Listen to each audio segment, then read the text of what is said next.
కేంద్రం కొత్త ప్రతిపాదనను రైతు సంఘాలు తిరస్కరించాయి. 21న ఢిల్లీ మార్చు కొనసాగుతుందని తేల్చి చెప్పాయి. ఈ శాంతియుత ర్యాలీకి అనుమతి ఇవ్వాలని కేంద్రాన్ని కోరారు రైతు నేతలు.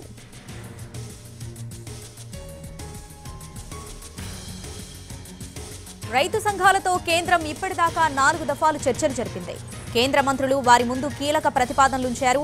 ఇందులో భాగంగా రైతులతో ఒప్పందం కుదుర్చుకున్న తర్వాత 5 ఏళ్ల పాటు పప్పు ధాన్యాలు, మొక్కజొన్న, పత్తి పంటలను ప్రభుత్వ ఏజెన్సీలు కనీస మద్దతు ధరకు కొనుగోలు చేస్తాయని మంత్రుల బృందం ప్రతిపాదించింది.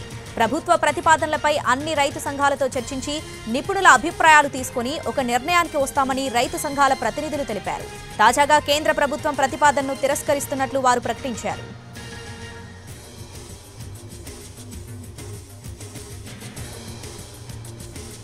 సమావేశంలో కేంద్ర మంత్రులు చర్చించిన విషయాలకు, మీడియాకు చెప్పిన వివరాలకు మధ్య చాలా వ్యత్యాసం ఉందని రైతు నేతలు స్పష్టం చేశారు.